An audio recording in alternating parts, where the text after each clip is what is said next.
Good morning. ഈ അടിക്കുമ്പോഴേ 5 minute കൂടി കുറയണമെന്ന് തോന്നാത്തവരാരാ ഉള്ളേ? ആരും ഇല്ലല്ലോ. പക്ഷെ നമ്മുടെ അമ്മമാരുടെ ജീവിതത്തിൽ സ്നൂസ് എന്നൊരു ഓപ്ഷൻ അധികം വർക്ക് ചെയ്യാറേ ഇല്ല അല്ലേ? എന്ത് ചെയ്യാനാ?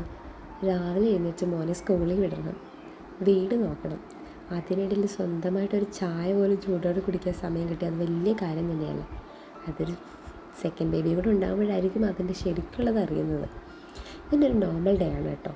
ഒരു ഡെയിലി വ്ലോഗൊന്നുമല്ല, ഒരു മോർണിംഗ് വ്ലോഗ്. നിങ്ങളിപ്പോൾ കാണുന്ന പോലെ തന്നെ ഒരാളെ സ്കൂളിൽ വിടാനുള്ള തത്രപ്പാടിലാണ് ഞാൻ. എന്താ ചെയ്യുക? രാവിലെ എഴുന്നേറ്റാൽ ആദ്യം ചിന്തിക്കുന്നത് എന്താണെന്നറിയോ?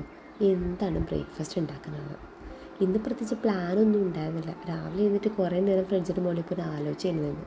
അപ്പം എന്താ ചെയ്തു, പെട്ടെന്ന് കുറച്ച് പാലപ്പം ഉണ്ടാക്കാമെന്ന് വിചാരിച്ചു. പാലപ്പത്തിൻ്റെ മാവുണ്ടായിരുന്നു.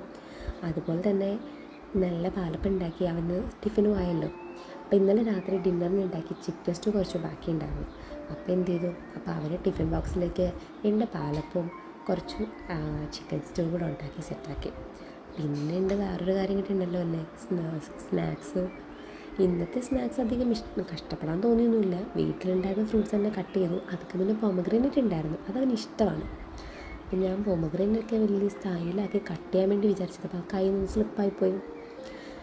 പിന്നെ അതിൻ്റെ കൂട്ടത്തിൽ പൊമഗ്രാനേറ്റൊക്കെ റെഡിയാക്കി സെറ്റാക്കി സൈഡീസാക്കി. പിന്നെ വീട്ടിലുള്ള മധുരമുള്ള മാങ്ങയാണ്, നമ്മുടെ വീട്ടിൽ തന്നെ ഉള്ളതാണ് കേട്ടോ. അപ്പം മാങ്ങയുടെ സീസണൊക്കെ തീരാറായില്ലേ, മഴയൊക്കെ തുടങ്ങിയില്ലേ. എനിക്കാണെങ്കിൽ സത്യത്തിൽ ഏറ്റവും ഇഷ്ടമുള്ള ഫ്രൂട്ടുകളിൽ ഒന്നാണ് കേട്ടോ മാങ്ങ.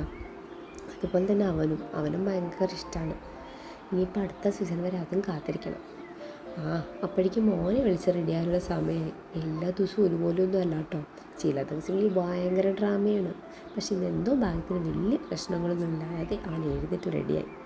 അങ്ങനെ അവനെ ഒന്ന് സെറ്റാക്കി ഫ്രഷാക്കി ബ്രേക്ക്ഫാസ്റ്റൊക്കെ കൊടുത്തു. അതിനിടയിൽ നമ്മുടെ രണ്ടാമത്തെ ആൾ എഴുന്നേറ്റിങ്ങി വന്നു. അവളെ ഒന്ന് സൈഡാക്കി വെച്ചിട്ടാണ് ഞാൻ അവനെ കാര്യങ്ങളൊക്കെ സെറ്റാക്കുന്നത് കേട്ടോ.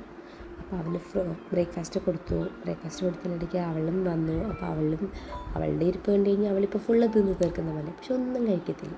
എന്നാ ചെയ്യാനാ? അങ്ങനെ കാര്യങ്ങളൊക്കെ ചെയ്തു. അവന് വേണ്ട യൂണിഫോം, സോക്സ്, യൂണിഫോമൊക്കെ അയൺ ചെയ്യണമായിരുന്നു. അതൊക്കെ സൈഡിൽ ചെയ്തിട്ട് വെച്ചിട്ടുണ്ടായിരുന്നു. പിന്നെന്താ, അപ്പോൾ ഇന്നത്തെ കാലാവസ്ഥ നല്ല സൂപ്പറായിരുന്നു. പുറത്തേക്ക് നോക്കിയാൽ നല്ല പച്ചപ്പും ഈ പറയുന്ന പോലെ ട്രാക്ടർ പോകുന്നതും നല്ല രസമാണ് കേട്ടോ. ഇവിടേക്ക് മഴ പെയ്ത് കഴിഞ്ഞ് കഴിഞ്ഞാൽ നമ്മൾ മറ്റേ റിസോർട്ടിൽ പോയിരിക്കുന്നൊരു പ്രതീതിയാണ്. ചുമ്മാ പറയുന്നതല്ല കേട്ടോ, ശരിക്കുമാണ്. എനിക്കിങ്ങനെ ഒരു കാം ആൻഡ് പീസ്ഫുൾ നല്ല വെതറൊക്കെ ഉള്ളത് ഭയങ്കര ഇഷ്ടമാണ്. അങ്ങനെയൊക്കെ നോക്കിയിരിക്കുമ്പോൾ നമ്മുടെ വീടിൻ്റെ മുകളിൽ തന്നെ ഒരാളുണ്ട്. ഞാൻ കാണിച്ചു തരാം കേട്ടോ.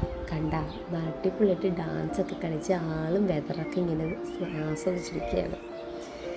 ഇത്രയേ ഉള്ളൂ നമ്മുടെ മോർണിംഗ് വ്ലോഗ്. അപ്പം നെക്സ്റ്റ് ഒരു വീഡിയോയിൽ നമുക്ക് കാണാം കേട്ടോ. അതുവരയ്ക്കും ബൈ.